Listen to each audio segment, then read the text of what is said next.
Welcome back to the second of our 3 EYFS virtual workshops.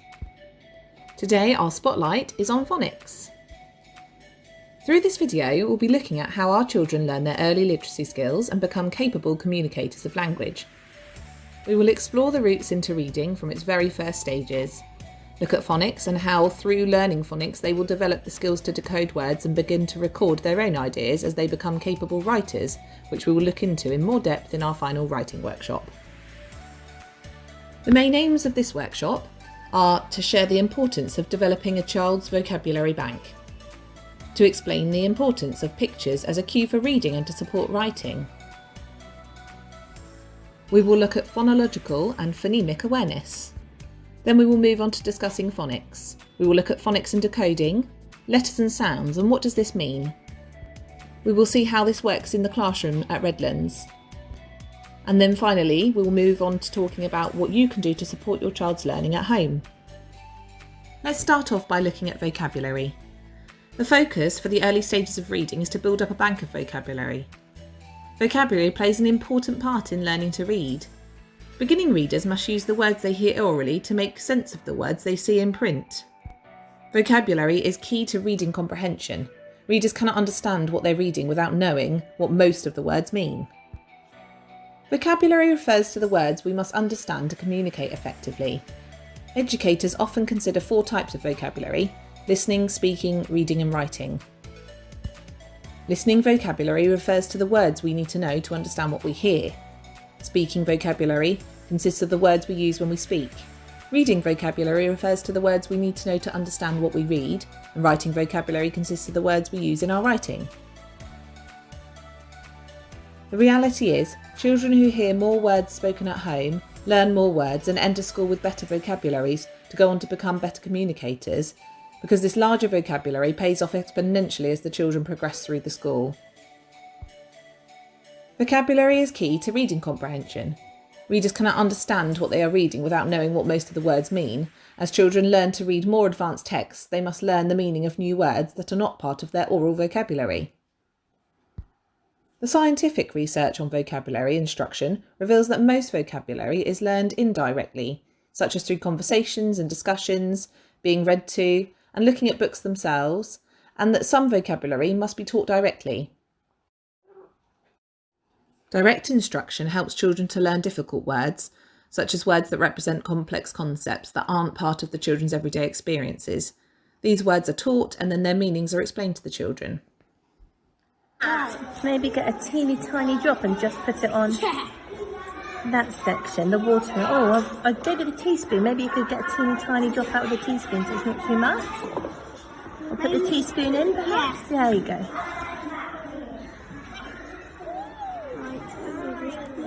Will that come off the spoon?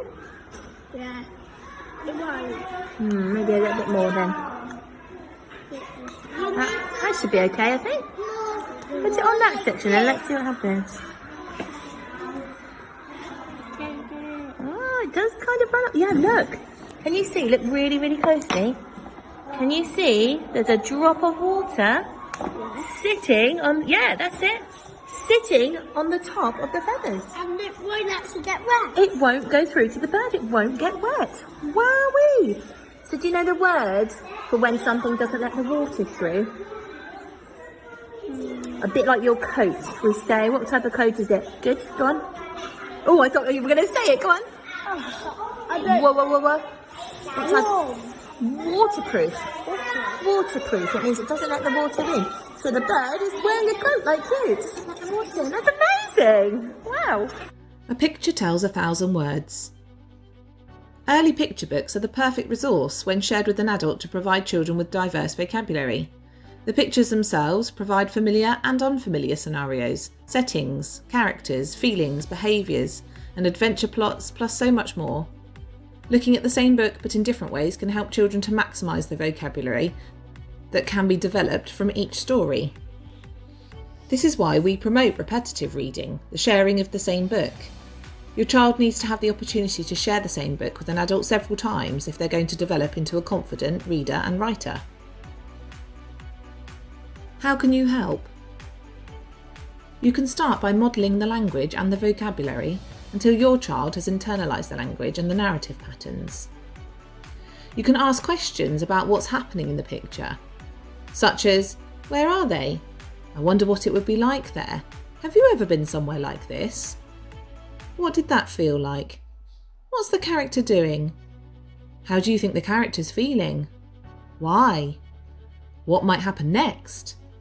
For example, you can model the use of key language, such as the adjectives that help us link to our senses and give descriptive language.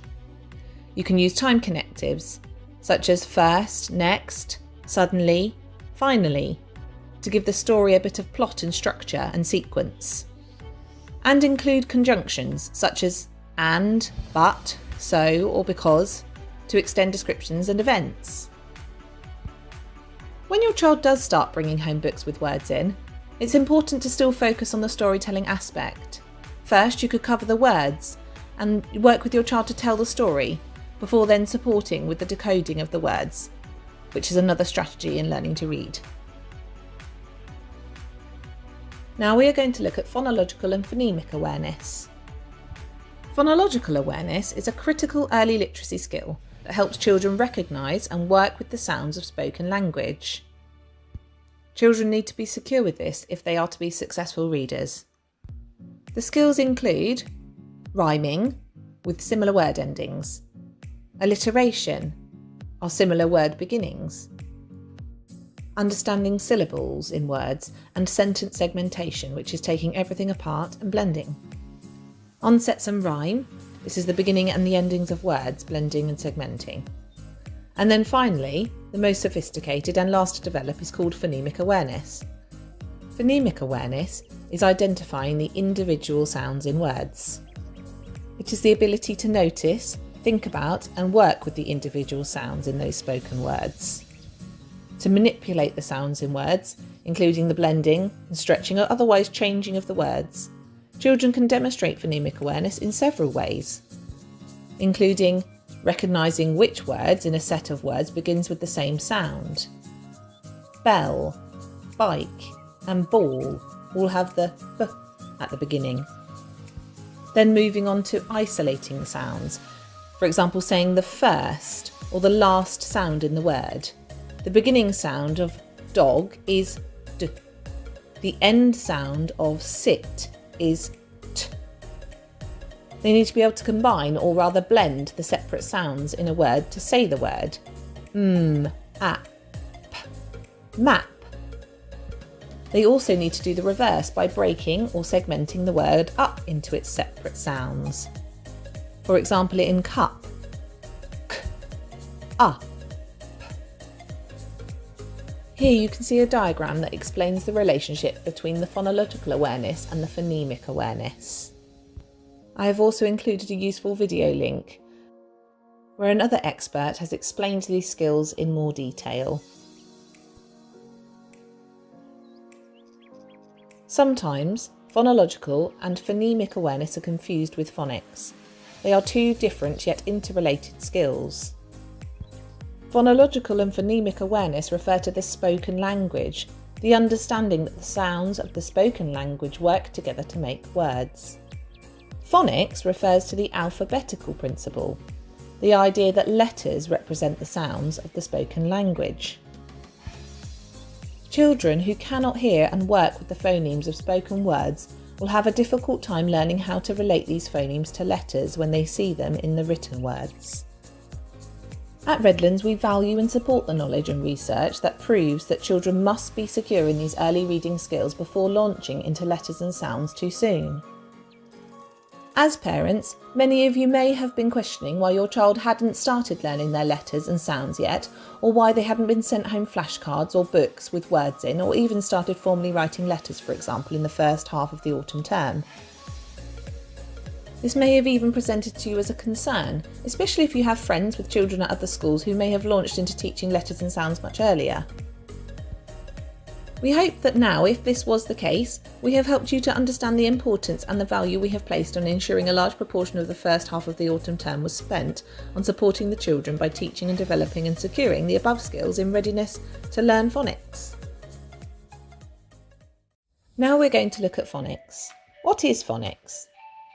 The goal of phonics is to help children to learn the alphabetical principle, the idea that letters represent the sounds of the spoken language, and that there is an organised, logical and predictable relationship between written letters and spoken sounds. By children learning that there are predictable relationships between sounds and letters, this allows them to apply these relationships to both familiar and unfamiliar words and begin to read with fluency. Children are taught, for example, that the letter N represents the sound N, and that it is the first letter in a word, such as in nose, nice or new. When children understand sound to letter correspondence, they are able to sound out and read or decode new words. When you hear us talk about letters and sounds, this is in fact the systematic and synthetic programme that is recommended by the Department for Education that we use at Redlands to support our teaching of phonics to our children. Letters and sounds is split into phases. The programme is split into 6 main phases that are taught throughout reception and Key Stage 1. In Year R, particularly at the beginning of the year, the main focus is on Phase 1. This focuses on the development of children's listening skills with oral work, training children in the awareness of sounds. In Phase 1, children are taught about environmental sounds, instrumental sounds, body percussion, for example clapping and stamping, rhythm and rhyme, alliteration, voice sounds, oral blending and segmenting. So hearing that d, o, g makes dog. Typical activities for teaching Phase 1 phonics include listening walks, playing and identifying instruments, action songs, learning rhymes and playing games like I Spy, as well as moving to the phonemic awareness, which, as discussed earlier, is the skill to isolate and identify spoken sounds to develop the skill of oral blending and segmenting. This phase is intended to develop children's listening, vocabulary and speaking skills, and Phase 1 activities will continue to be used throughout the whole of the year. As children move into the Phase 2 of the Letters and Sounds programme, they begin to learn the sounds that letters make. These are called phonemes. There are 44 sounds in all. Some are made with 2 letters. These are digraphs. But in Phase 2, children focus on learning the 19 most common single letter sounds. The main skills taught alongside the recognition of the letters and sounds are the following skills. Phoneme blending, which is the putting sounds together to make a spoken word. Phoneme segmentation, when given a spoken word the children segment into individual sounds. And phoneme manipulation, manipulating a phoneme to make a new word in a new word family. Following the letters and sounds scheme, we teach the children the most commonly used phonemes first, starting with s, a, t, p, I, n. The first 6 phonemes can be used to make lots of different words. For example, in, at, is, sat, pin, tap, and so on. Within the programme, we also recognise that letters need to be taught in a way that don't get easily confused, such as the letters B and D that look similar and the reverse of one another are not taught too closely together. And also letters like the letter C, saying the k sound, is introduced early on because we teach the letter formation alongside the letter recognition and sound recognition. It helps the children to use it as a form of a template when writing other letters that are formed in those letter families, such as the letter A and D, O and G, as they are all in the curly caterpillar family. We will look at letter families a little bit more in the writing workshop. Firefighters, are you ready? Yeah! I said, are you ready? Yeah! Okay, here we go. Let's put out those fires. Read the word. Well done, Olivia. At. What does it say? Can you put out the fire? Say thank you. Well done. Off you go. Go put out the fire. Once you told me what it says, you can put out the fire. I don't know what mine says. Blend the sounds together. Blend those sounds together. There you go, sweetheart. I don't mind number then. I'll help you. I'm here to help you. And last one, Henry, there we go. Right, blend the sounds together. What does it say? By the end of phase 2, children should be able to read some vowel consonant and consonant vowel consonant words and to spell them out. They also learn some high frequency, or rather tricky words like the and go. This phase usually lasts from about 6 to 8 weeks. During phase 3, children are introduced to the remaining and more difficult but less commonly used phonemes. This phase is actually mainly made up of digraphs, which are 2 letters that make one sound, such as ch, ah, ow, and e, and some trigraphs such as I. Trigraphs are 3 letters that make one sound. We need these sounds to be able to read and form useful words. Alongside this, children are taught to recognise more tricky words, including me, was, my, you and they. Throughout phases 2 and 3, they learn the letter names, as well as the sounds that they make. We may teach the children something called a mnemonic, which is helpful as a memory aid for tricky words. We might get them to practice writing letters on mini whiteboards, using word cards and singing songs like the alphabet song, amongst many other activities that allow them to apply their learning. Phase 3 does take children around 12 weeks. By the end, they should be able to say the sounds made by most or all of the phase 2 and 3 graphemes, blend and read CVC words made from these graphemes, read 12 new tricky words and write the letters correctly when given an example to copy. By phase 4, children should be pretty confident with each phoneme.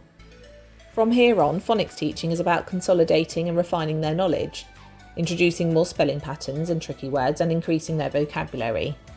In phase 4 phonics, children will, amongst other things, practice reading and spelling of the CVCC words, such as bump, nest, belt, milk, etc. They'll practice reading and spelling high frequency words. They'll practice reading and writing sentences and learn trickier words including have, like, some, little. They should now be blending confidently to work out new words. They should be starting to be able to read words straight off rather than having to sound them out. They should also be able to write every letter, mostly correctly. This phase usually takes 4 to 6 weeks, and most children will complete it around the end of reception.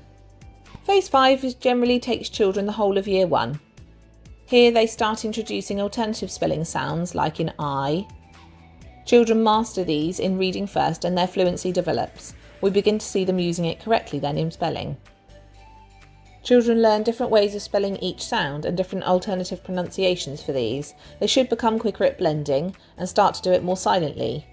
They'll learn about the split digraphs, such as the A in name. It used to be known as magic E. They'll start to choose the right graphemes when spelling, and they'll learn more tricky words including people, water and friend. By the end of year 1, children should be able to say the sound for any grapheme they're shown, write the common graphemes for any given sound, use their phonics knowledge to read and spell unfamiliar words up to about 3 syllables, read all of the 100 high frequency words and be able to spell most of them, form their letters correctly, and at the end of year 1 all children are given a phonics screening check to ensure they've mastered the appropriate knowledge. Phase 6 of the Phonics Letters and Sounds programme takes place throughout year 2, with the aim of children becoming fluent readers and accurate spellers. It is really important when reinforcing the letter-sound correspondence that children learn the pure sound for each letter or digraph. The following is a clip of the sounds that are taught during phase 2. S, a, t, p, I, n, d, g, o, k, k, k, e, a, r, h, b, f, o, s. It is important to note not to add any additional sounds to any of the pure sounds. Many people fall into the trap of emphasising additional sounds such as adding an to to the end of the pure sound, such as instead of saying b, they may say b, or instead of saying p, they may say p. This effectively blurs the sound and makes it much harder for children to be able to identify the individual phonemes in words when it comes to reading and writing with them. Within phase 3, we learn the final individual letter sounds, as well as starting to look at the double consonant phonemes and the vowel digraph phonemes. Here are the pure sounds for phase 3. J, v, w, x, y, z, z, qu, ch, sh, f, v, ng, a, e, I, O, U, R, or,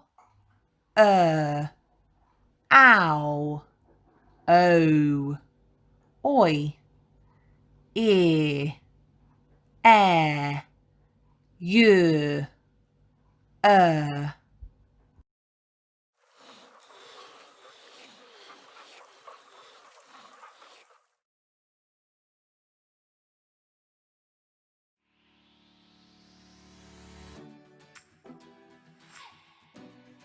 Now we're going to look at how phonics is taught at Redlands. New sounds are introduced during whole class sessions. This may include a grapheme story, a song, such as through Jolly Phonics, cued articulation actions, and letter formation rhymes around the pictorial representation. During these sessions, we will encourage the children to think about the new phoneme they are learning. See if they can identify any words that contain that sound. Help them to master the formation of the letter, and encourage them to decode words by segmenting and then blending them to read words that contain that phoneme learnt. Each week, children will learn 3 new phonemes, and we will teach them any relevant decodable high frequency words that allow them to apply the phonemes that have been taught. They will also have a session where they get to apply these 3 phonemes alongside teaching them any specific tricky words for that week, usually between 1 or 2 words, which we can then encourage children to use within their writing. On top of these whole class sessions, we have additional short and fast-paced family group sessions. Within these sessions, it gives the children the opportunity to apply the sounds that they've been taught in whole class. They are generally multisensory and fun and very active, and they're structured to promote optimum learning. The activities may be games and take place outside as well as inside, allowing the children to learn their phonics in a more kinesthetic way. These smaller groups also allow for more focused and individualised teaching. Children will be supported by adults in the setting throughout their play. We will encourage lots of enhanced provision and opportunities for children to apply their phonics and their writing during their child-initiated playtime. We can also give very individualised teaching of phonics via children's individual reading sessions in class and application of the transcription of letters when they write in their small writing groups. Daily assessments are made throughout all of these teaching and learning approaches, but more summative assessments are made half-termly or at the end of a phase. This is to track the letters and sounds knowledge that the children have consolidated and help us to identify exactly what skills they are applying to decode and blend words. This will inform our future planning for sessions, and we can use those one-to-one individual reading sessions to help us to assess the other reading skills that children are able to use within the reading of their reading books. So what could you do at home to support your child's learning in phonics? Each week we send home a set of 3 or maximum 4 new phonemes. These come as flashcards and they're placed in your child's bag. On the reverse of these cards, you will see a picture of the cued articulation action that needs to be taught alongside it, and either the grapheme representation or picture cue that we've used. And as the children move into learning their digraphs in phase 3, you will begin to see the rhymes and ditties that we teach alongside the teaching of the digraphs to help the children retain the knowledge of the two letters making one sound. We will also have accompanying sheets of words suggested by us that you could make with the flashcards that you have been sent home. In addition to this, you will receive the set of decodable and tricky high-frequency words your child has been taught that week to help you practice. We always recommend spending a short time every day practicing the phoneme and letter name, remembering to practice both. Little and often is most effective. Perhaps you could set your child the challenge to find things around the house that use that day's phoneme, or use your flashcards to word build. There are lots of online, free and fun games that children can interact with and play to practice their letters and sounds. I have included these in a link on the final page. Once again, thank you for tuning in and engaging in our virtual phonics workshop. We hope that this has furthered your knowledge in children's early literacy development and will help you to support your child's development of early reading this year.